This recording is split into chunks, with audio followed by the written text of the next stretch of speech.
As the buzz around Christopher Bell's future starts to heat up, new uploads will see the same pattern as well. Certainly, you don't want to miss a minute of fresh new content, so make sure to like the video, subscribe to the channel, and hit the bell icon so you get notified about new uploads faster than see Bell on a dirt track. With that said, it's time to head to our main feature. Without a doubt, Christopher Bell is the greatest driver here in the Xfinity Series era. His rookie season behind the wheel was sensational to say the least, as he netted 7 checkered flags, including 3 in a row at Kentucky, New Hampshire, and Iowa. With that outcome, he became the first regular since Dale Earnhardt Jr. to accomplish that feat. As a series regular, he already has 10 wins to his growing name and looks to be a championship favorite once again. The Norman, Oklahoma native is also a phenom on dirt and captured the NASCAR Truck Series championship in 2017. Many have called him the future of NASCAR, as his skill level and execution are unmatched by any other competitor. It is only a matter of time before Coach Joe gives him the call up to the big leagues and he gets behind the wheel of one of JGR's powerful Toyota Camrys. This is where Christopher Bell's career slams the brake pedal, as woefully Joe Gibbs Racing already has a pretty stacked lineup as it is. Just last month, Kyle Busch signed a contract extension to remain behind the wheel of the 18 car for the foreseeable future. This move featured no rocket science, as the younger Busch brother is the face of the organization and he has the opportunity to create a dynasty here in the late 2010s to early 2020s. Had Joe Gibbs Racing told Kyle Busch to screw off to make room for Christopher Bell, this would have been the dumbest move in NASCAR history.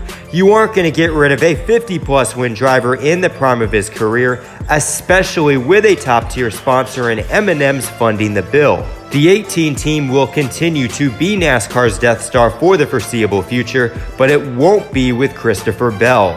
Before the season, the 11 car seemed like the prime target for Christopher Bell, as Denny Hamlin had his worst season on record the season prior. The Chesterfield, Virginia native also has a history of squandering opportunities and has yet to claim the elusive NASCAR championship to his resume. In addition, FedEx has been a loyal sponsor personally for Joe Gibbs, so it would make sense to move Christopher Bell into that ride.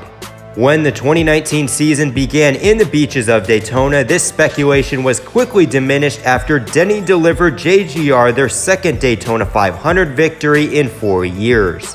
With their recent success, I highly doubt Coach Joe gives the axe to Denny Hamlin, as for the most part, Mike Wheeler was the issue for the FedEx team, and all it took was a fresh new perspective on top of the pit box.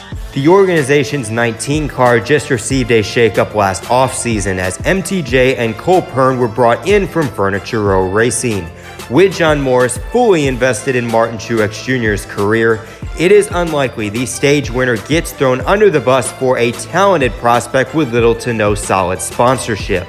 This leaves Erik Jones, as unfortunately the third-year driver is the most vulnerable driver in the 4-car stable. The Michigan native has been largely inconsistent to start the NASCAR season, as he is currently outside the NASCAR playoffs with an average finish of 15.9. Now, while it's still relatively early, that Jones boy is certainly feeling the pressure, especially as the only Joe Gibbs Racing driver without a win through this half of the season. We saw a similar scenario last season with JGR, as Daniel Suarez was released from the organization in favor of MTJ. He wasn't performing up to the high bar of the other 3 teams, especially after missing the NASCAR playoffs 2 years in a row. Certainly, this operation has a history of releasing prospects too early, and quite possibly Erik Jones could be the next young prospect to take the fall. In addition, Stanley Black & Decker seems to be more of a loyal JGR sponsor than a partner for Erik Jones. Ever since the company left Richard Petty Motorsports in 2014, they have shown loyalty to the race team despite the drivers behind the wheel. The biggest case relied with Erik Jones, as DeWalt remained the primary sponsor after Matt Kenseth was replaced in the 20 car. Obviously, the Wisconsin native is still to this day DeWalt's most notable driver in the sport, as he won a championship and many races for the Tool brand during his 2-decade career.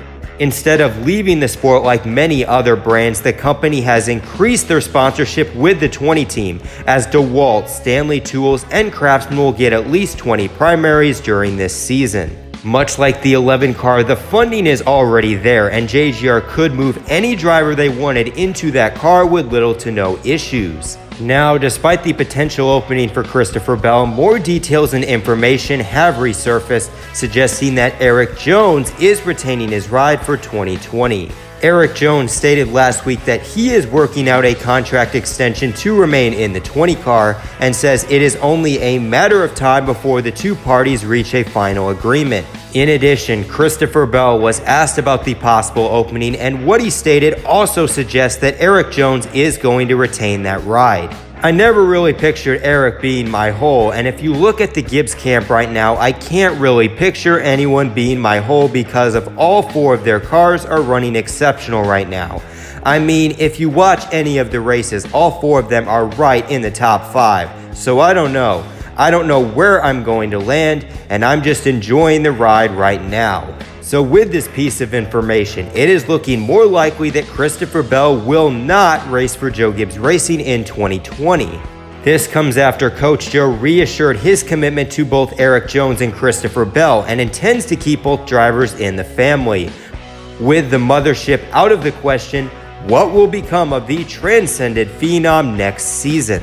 So far, the most likely scenario for Christopher Bell's promotion to the Cup Series would feature JGR's satellite team Levine Family Racing.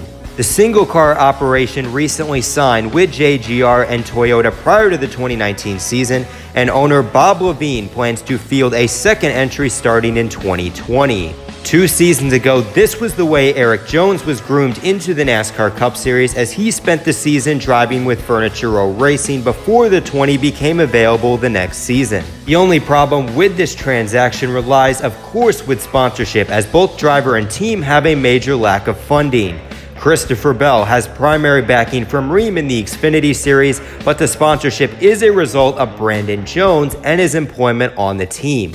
Unfortunately, J.R. Jones is unlikely to follow Bell to Levine Family Racing despite the potential benefits and success of sponsoring a transcendent talent. Family ties come before financial benefits and TV exposure in this day and age of NASCAR sponsorship, so that aspect is out of the window. Possibly JBL could make the jump, but they don't seem committed to large sponsorship bills, as if they were, you would see the black and orange colors on Bell's Xfinity car. Levine Family Racing has the same problem as well, as Procore and Dumont Jets are the only outside groups investing greens into the 95 team. Oftentimes, Toyota Care and WRL general contractors have had to fill the void on DiBurrito's car, and most certainly adding a second vehicle is going to double that inventory. If sponsorship remains scarce, it wouldn't surprise me if Joe Gibbs Racing puts pressure on Levine to screw over Matt DiBenedetto and ultimately take over the 95 for the new season. Coach Joe and Toyota could always raise the price on the technical partnership to put pressure on Levine, and they would ultimately be forced to add Christopher Bell to the organization. It's a no-brainer decision in that case, because if they get dropped from this alliance, they get forced back under the RCR or Roush umbrella. So with that all said, moving arguably your most talented prospect to Levine Family Racing has its skeptics. The difference between Erik Jones in 2017 and Christopher Bell possibly with this move lies with the strength of those teams. Furniture Row Racing was as comfortable as a queen-size bed when they aligned with Toyota, as Barney Visser's team had top 5 speed and performance through the 2016 season. The team was on par with the 4 Joe Gibbs Racing entries, as Martin Truex Jr. netted 4 wins, and the 78 team should have advanced to Homestead had their engine not let go. The Byron, Michigan native was already joining a stable competitive organization, which differs from Levine Family Racing this time around. While Matt DiBenedetto and the 95 team have improved in the standings, they are far from the top 20 in drivers' points and haven't had the speed compared to JGR. Now, even with the insane talent level, Christopher Bell on this team is going to be another Kyle Larson situation, but only worse. Overdriving a 20th place car is going to lead to some rookie mistakes and crashes, which is not only going to hurt both parties at the end of the race, but at the end of the season. The final option would be, of course, a third season in the NASCAR Xfinity Series, but if we're being honest, Christopher Bell is ready for the big show. In addition to winning more races and leading laps, the sophomore driver has been a lot more consistent through the 8 stops so far. The only DNF for the Oklahoma kid came at Phoenix, mainly because of an incident out of his own control. He is a mature young 24-year-old, and if you bring him up in good equipment, he is going to challenge for wins during his rookie season. In my opinion, if Joe Gibbs Racing is serious about retaining C. Bell, he has to take over the 20 car next season. While another young talented driver is getting screwed over during the process, you just cannot restrict the transcendent level that Christopher Bell has to a middling race team. Unlike most other young drivers, he has the hype behind him within the garage, and if Coach Joe lowballs him for 2 to 3 years at Levine, there will be at least 3 other organizations willing to give him cup rides in much faster equipment. We saw this with Jeff Gordon as he was set to race for Roush Fenway Racing until the team rejected pairing him with Ray Evernham. This eventually led to the young star taking his talents to Hendrick Motorsports, where he won races and became a first ballot Hall of Famer.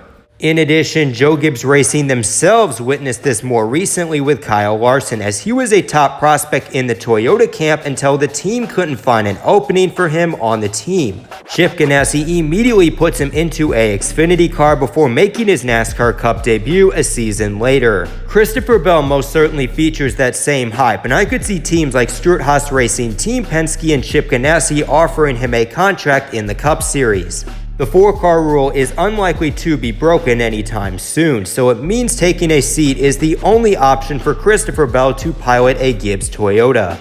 To wrap it all up, Joe Gibbs is in a tough situation with Christopher Bell and the organization's long-term future. His only path to JGR is by screwing over Erik Jones by taking a seat in the 20, or waiting another 2 to 3 more years until Denny Hamlin or MTJ get released. Levine Family Racing just doesn't have the power that Furniture Row featured 2 years ago, which in my opinion would make it a bad move to put Christopher Bell in one of those cars. As the summer rolls on, we'll have to see how this story develops, and we'll see if Christopher Bell indeed makes the jump to the Cup Series, or whether or not he has regressed to the Xfinity Series for the 3rd season in a row. So anyways, this is NRF signing out, and just remember, life's a beach, and then you drive.